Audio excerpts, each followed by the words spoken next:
titles. She's the women's featherweight and bantamweight champion. Amanda, congratulations, parabéns. Not only did you win on Saturday, now you win the prestigious Helwani Knows Female Fighter of the Year award. Yes. Thank you, guys. Appreciate it. Okay, so this is what I want to know, Amanda. What have you been doing for the last 48 hours? How have you been celebrating this incredible feat? Drink a lot of beer. All over. I'm here in Vegas now. I always like walk in the street, do a lot of like things in the street with my friends, and drink. Every time we stop, we get a beer and then drink it. It's fun, very fun. And you certainly deserve it. It's been an incredible ride for you, but to do this to Cris Cyborg after what you did to Ronda Rousey, after what you did to Miesha Tate, just nothing short of amazing. I'm wondering, how many times in the last 2 days have you watched that fight? It only takes like 50 seconds. How many times have you actually watched it? Oh, yeah, a lot. All the time. Wherever I go, sometimes I with my friends that I get a little bit antisocial, but they understand it. But it's pretty good, you know. I have to watch it over and over because I prepare a lot for that fight, you know, and I have to watch this over and over, and like make me feel good when I'm watching every time, you know. Yes, and not only now. Go ahead. I went through a lot, you know. I went through a lot because this fight, and I'm glad that I finished it. Like what? What do you mean when you say that you went through a lot? Move up like that is like it's hard, you know.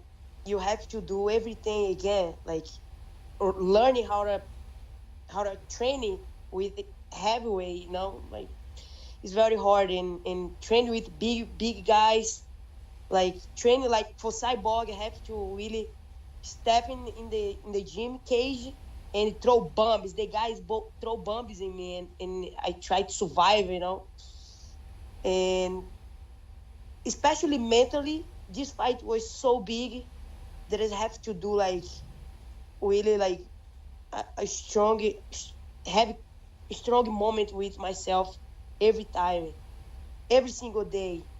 And for that reason, like, it was very hard for me, that fight, for sure. Okay, so considering that, do you even want to stay at 145, or is it too hard to stay at featherweight? I don't know. I didn't even went home yet. I have to celebrate this very well with my friends, my training partner in the gym, bring this belt home for everybody to see. I still like have to go back home to decide my next step. But I'm very happy in this weight class. I feel very good. I feel fast, powerful, and we'll see. I'm gonna decide soon. Amanda, I remember the first time I saw you fight. It was against Julia Budd around 9 years ago. You beat her in 14 seconds, and you ran around like you did on Saturday night after that victory. You were so happy, and everyone thought maybe this could be the one who could beat Cris Cyborg. It took you almost a decade to get there, but you did it. If I would have told the Amanda Nunes back then that you would turn into the greatest fighter of all time, a double champion making history almost every time you fight, would you have believed me, or is this all a big dream for you? You know, after that fight, they talked to me about Cyborg right after that fight against Julia Budd.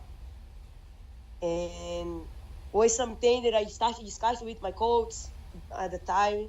And literally UFC by Strike Force and everything was like, was only talk. And I say, after the fight, my coach tell me like, let's drop it for 135 because have more girls and we can make more noise in a 135. And when I have my fight for the first time in 135, that I dropped weight, it was very hard, by the way, and I lose the fight. And that was like something to think about it if I want to stay in 135 or go to 145.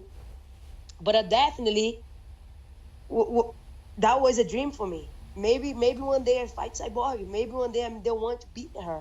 But I don't think this is the right moment here. right now. I still have to evolve a lot as a fighter, and if it's gonna happen in the future, I'm gonna be ready for. But definitely, would back then was a dream. Which moment felt better, knocking out Ronda Rousey or knocking out Cris Cyborg? Knockout Cyborg for sure, because she's the best in her division, you know, and she don't lose it for like so long, and everybody scared Cyborg and have all those things, and to knock her out and prove like I'm not scared. I'm not scared of her at all the whole time. The first time that I look in her eyes, like I'm not scared of you. And when I was be able to like get in her face and be able to knock her out like cold,